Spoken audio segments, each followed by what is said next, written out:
Bylaw പ്രകാരം തന്നെയാണോ കുറച്ച് മാസങ്ങൾക്ക് മുമ്പ് നടൻ ഷമ്മി തിലകനെ അമ്മയിൽ നിന്ന് എക്സ്പെൽ ചെയ്യുന്നത്? യെസ്, അത് കറക്റ്റാണ്. അത് എന്താണെന്ന് വെച്ചാൽ ഈ കുറേ കാര്യങ്ങൾ ഷമ്മി തിലകൻ്റെ ചില ചില തെറ്റിദ്ധാരണകളുണ്ടായിരുന്നു. അദ്ദേഹത്തിൻ്റെ ആ ധാരണ വെച്ചിട്ട് അദ്ദേഹം അമ്മയിൽ ഒരുപാട് കാര്യങ്ങൾ സംസാരിച്ചു. അത് കൂടെ പുറത്ത് പോയിട്ട് കുറേ അമ്മയെ പറ്റിയും അമ്മയുടെ അംഗങ്ങളെ പറ്റിയിട്ടൊക്കെ എന്തൊക്കെയോ പറഞ്ഞിട്ടുണ്ട്.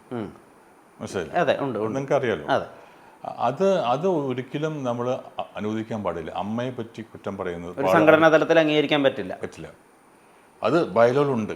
അങ്ങനെ ചെയ്യുന്നവരെ നമ്മൾ എക്സ്പെൽ ചെയ്യണം എന്നുള്ള ഒരു ലോ നമുക്ക് ബൈലോയിലുണ്ട്. അതിൻ്റെ അടിസ്ഥാനത്തിൽ നമ്മൾ അദ്ദേഹത്തെ മാറ്റി നിർത്തിയത്. നമുക്കൊന്നും സന്തോഷത്തിലല്ല നമ്മൾ വേദനയോട് കൂടി തന്നെ നമ്മൾ ചെയ്യേണ്ടി വന്നതാണ്. വേദനയുണ്ട്, ഇപ്പോഴും വലിയ വേദനയുണ്ട്. കാരണം ഷമ്മി തിലകനെ പോലുള്ള ഒരു നടൻ, മഹാനായ നടന്മാരിൽ പെട്ട ആളാണ് ഷമ്മി. അദ്ദേഹത്തെ നമുക്ക് അമ്മയിൽ നിന്നും പുറത്താക്കേണ്ടി വന്നു. അമ്മ സംഘടന നടൻ തിലകന് മരണാനന്തരമായിട്ടെങ്കിലും മാപ്പ് കൊടുക്കണം എന്നുള്ളത് അദ്ദേഹത്തിൻ്റെ ആവശ്യവും അത് തന്നെയാണ്.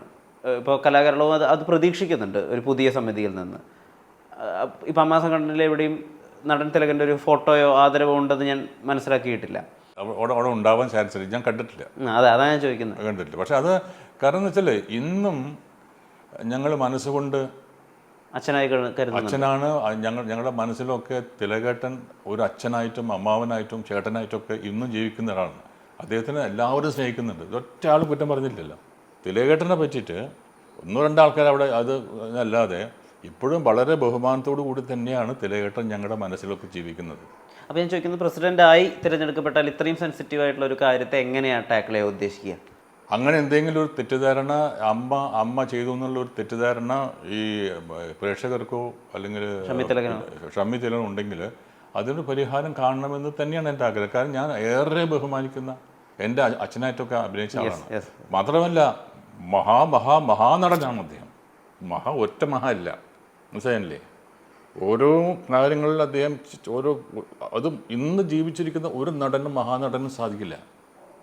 ഒരു ലാംഗ്വേജിലും ഇല്ല. ഞാൻ 4 ലാംഗ്വേജ് അഭിനയിക്കുന്ന ആളാണ്. തിലകേട്ടൻ്റെ മാതിരി അഭിനയിക്കാനായിട്ട് ഇന്ന് ഈ സൗത്ത് ഇന്ത്യൻ ഇന്ത്യയിലാളില്ല.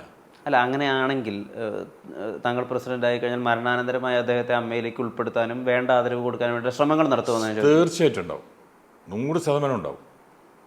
തിലകേട്ടനെ ആദരിക്കാനും തിരിച്ച് ആ ഒരു മഹാനായ നടനെ നമ്മൾ സ്വീകരിക്കാനും തയ്യാറാണ് നമ്മൾ. അത് ഞാൻ കമ്മിറ്റിയിൽ വെച്ച് പാസ്സാക്കും. അതിനുള്ളൊരു ഇത് ദൈവം തരട്ടെ എന്നുള്ളത് മാത്രമേ ഉള്ളൂ. കാരണം അത്രയ്ക്കും സ്നേഹിക്കുന്നുണ്ട് നമ്മളൊക്കെ. ഞാൻ മാത്രമല്ല, എല്ലാവർക്കും, മമ്മൂട്ടിയാലും മോഹൻലാലും ഒക്കെ എല്ലാവർക്കും ഞങ്ങൾ ഈ പേഴ്സണലായിട്ട് സംസാരിക്കുമ്പോഴൊക്കെ ഈ മാറ്റർ വരും. ഈ മാറ്റർ എപ്പോഴും ഞങ്ങൾ വരുന്നുണ്ട്. പക്ഷേ നമുക്കൊന്നും ചെയ്യാൻ പറ്റാത്തൊരു സിറ്റുവേഷനിൽ ഇരിക്കുകയാണ്.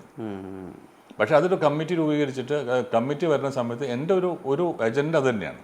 തിലകേട്ടനെ പോലെ ഒരു ആർട്ടിസ്റ്റിനെ നമ്മളങ്ങനെ എഴുതള്ളാനൊന്നും പറ്റാത്ത രീതിയിൽ അദ്ദേഹം വളർന്ന് ഭയങ്കര വടവൃക്ഷമായിട്ട് മാറിയിരിക്കുന്ന ഒരു മനുഷ്യനാണ്. ശ്രീ മോഹൻലാൽ, ശ്രീ മമ്മൂട്ടി, ശ്രീ സുരേഷ് ഗോപി, ഇവർ 3 പേരുടെയും നിലപാടുകൾ അല്ലെങ്കിൽ അവരുടെ ആകുലതകൾ ഏത് വിധത്തിലാണ്, എത്രമാത്രം അറിയാം? എനിക്ക് ഏറെക്കുറെ എല്ലാവരുടെയും ആകുലതകൾ അറിയാം. എനിക്കറിയാം. ഞാൻ അവരെ വളരെ അടുത്ത് എപ്പോഴും ഫോൺ ചെയ്യുക, എപ്പോഴും ഞങ്ങൾ അങ്ങോട്ട് സംസാരിക്കുന്നവരല്ല.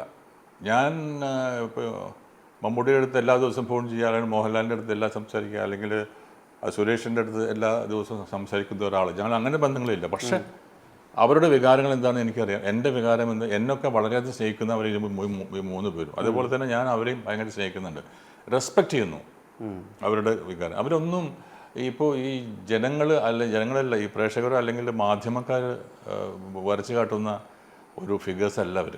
ഒരുപാട് നന്മകളുള്ളവരാണ്. അത് മനസ്സിലാക്കാനായിട്ട് എൻ്റെ അത് മനസ്സിലാക്കിപ്പിക്കലാണ് ഒരു ചുമതല ആസ് എ പ്രസിഡന്റ് ഓഫ് അമ്മ.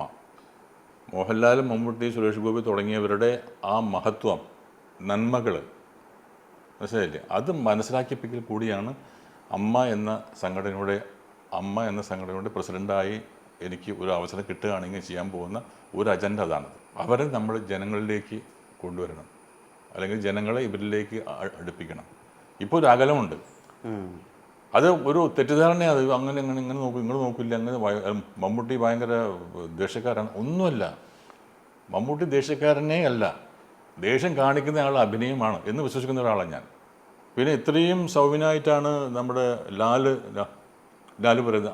അങ്ങനെ ദേഷ്യം വന്നിട്ട് എപ്പോഴും നിങ്ങൾ കണ്ടിട്ടുണ്ടോ? ഇല്ല, കണ്ടിട്ടില്ല. ഒരു ഇന്റർവ്യൂവിൽ കണ്ടിട്ടുണ്ടോ? ഇല്ല, കണ്ടിട്ടില്ല. ശ്രീ മമ്മൂട്ടിയുടെ കാര്യം സൂചിപ്പിച്ചതുകൊണ്ട് ചോദിച്ചോട്ടെ. ഇപ്പോൾ അദ്ദേഹം ഈ പ്രൊഡ്യൂസേഴ്സ് അസോസിയേഷനുമായി ബന്ധപ്പെട്ട ഇലക്ഷനുമായിട്ടൊക്കെ സാന്ദ്ര തോമസിനെ സ്വാധീനിക്കാൻ ശ്രമിച്ചു എന്നൊക്കെ സാന്ദ്ര തോമസ് തന്നെ ഒരു പ്രസ്താവന ഇറക്കിയിട്ടുണ്ട്.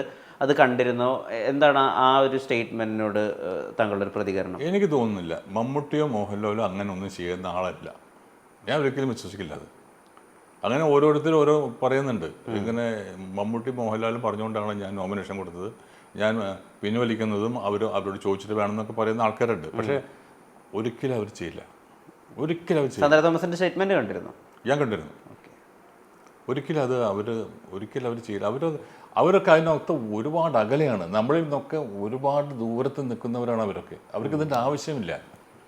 മനസ്സിലായില്ലേ? എന്നെ വളരെ ഇഷ്ടമാണ്, എനിക്ക് ഞാൻ വരണമെന്ന് ആഗ്രഹിക്കുന്നവരായിരിക്കാം. പക്ഷേ എനിക്ക് വേണ്ടി അവർ വോട്ട് ചോദിക്കില്ല, ഒരിക്കലും ചോദിക്കില്ല. അത് അംഗങ്ങൾ തീരുമാനിക്കട്ടെ. ലാൽ എന്താ പറഞ്ഞത്? അമ്മയുടെ അംഗങ്ങൾ തീരുമാനിക്കുന്നതാണ് വോട്ട്. അല്ല ഞാനോ അല്ലെങ്കിൽ മമ്മൂക്കി എന്തെങ്കിലും പറഞ്ഞുകൊണ്ട് ആരും വോട്ട് ചെയ്യാൻ പോകരുത്. അതാണ് അവരുടെ നന്മ എന്ന് പറയുന്നത്. അതാണ് അവരുടെ ചങ്കൂറ്റം. കാരണം അവർ നമ്മളിൽ നിന്നും ഒരുപാട് വലിയൊരു സ്ഥാനങ്ങളിലുള്ളവരാണ്. അവർ ഈ ചീപ്പായിട്ട് ഇയാൾക്ക് വേണ്ടി വോട്ട് ചെയ്യും കേട്ടോ എന്ന് പറയാനുള്ള ഒരു സ്റ്റാൻഡേർഡ് അല്ല അവർക്ക് ഒരുപാട് വലിപ്പമുള്ള ആൾക്കാരാണ്. ഇപ്പോൾ കഴിഞ്ഞ ദിവസങ്ങളിൽ ഉണ്ടാകുന്ന മറ്റൊരു പ്രധാനപ്പെട്ട വിവാദം ഈ കുക്കു പരമേശ്വരനുമായി ബന്ധപ്പെട്ടാണ്. അവരുടെ മെമ്മറി കാർഡ് വെച്ച് ആളുകളുടെ ടെസ്റ്റിമോണിയൽസ് റെക്കോർഡ് ചെയ്തു. അത് അവരുടെ കൈവശമുണ്ട്. ചിലർ പറയുന്നവരുടെ കൈവശമില്ല. ഇത് വന്നാൽ പ്രതിച്ഛായ ബാധിക്കുമെന്ന് പറയപ്പെടുന്ന നടിമാരുണ്ട്. എന്താണ് ഈ മെമ്മറി കാർഡ് ഇഷ്യൂവിൻ്റെ പിന്നിലത്തെ സത്യാവസ്ഥ? എത്രമാത്രം അറിയാം ആ സംഭവത്തെ പറ്റി? അതിനെപ്പറ്റി എനിക്ക് കൂടുതൽ അറിയില്ല. ഞാൻ പറഞ്ഞല്ലേ, ഇതിനകത്ത് ഈ മെമ്മറി കാർഡ് എന്താണ്, എങ്ങനെയാണ് വെക്കേണ്ടത്, അതിനകത്തുള്ള പലരും പല വിധത്തിലുള്ള അഭിപ്രായങ്ങളാണ് പറയുന്നത്. അപ്പോൾ അതൊക്കെ നമ്മൾ ഒരു കാര്യം ചെയ്ത് എൻ്റെ മനസ്സിലുള്ള ഇതാണ്, ഈ സംഗതികളൊക്കെ നമ്മൾ ഈ കമ്മിറ്റിയിലേക്ക് കൊണ്ടുവരും. ഈ എഫക്റ്റഡ് ആയിട്ടുള്ള ആൾക്കാരും എല്ലാം കൂടി അവർ ഞങ്ങളോട് പറയട്ടെ എന്തിനാണ് റെക്കോർഡ് ചെയ്യുന്നത്. ഞാൻ ആവശ്യപ്പെടുന്നത് നിങ്ങളുടെ വേദനകൾ, നിങ്ങളുടെ പരാതികൾ, നിങ്ങളുടെ ഈ മനസ്സിലുള്ള ദുഃഖങ്ങൾ എന്തൊക്കെയാണെന്നുള്ളത് ഓപ്പണായിട്ട് നിങ്ങൾ ഓപ്പണായിട്ട് പറയണ്ട. ഞങ്ങൾ മാത്രം ഇരിക്കുന്ന സമയത്ത് ഞങ്ങൾ പറയൂ. അതിന് നമ്മൾ പരിഹാരം ഉണ്ടാക്കി തരാം.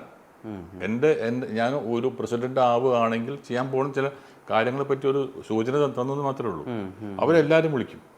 ഈ പരസ്പരം ഓരോ TV ചാനലിൽ പോയിട്ട് ഇരുന്നിട്ട് സംസാരിക്കാതെ അതുകൊണ്ട് ഒരു നേട്ടങ്ങളില്ലല്ലോ.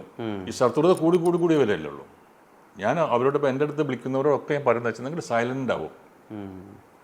നിശബ്ദതയാണ് ഏറ്റവും പവർഫുൾ വെപ്പൺ. ഞാൻ എന്തെങ്കിലും കാര്യങ്ങളുടെ മൗനം നടിച്ചെന്നുണ്ടെങ്കിൽ അതിലും മേലെ ഒരു വെപ്പൺ വേറെ ഇല്ല.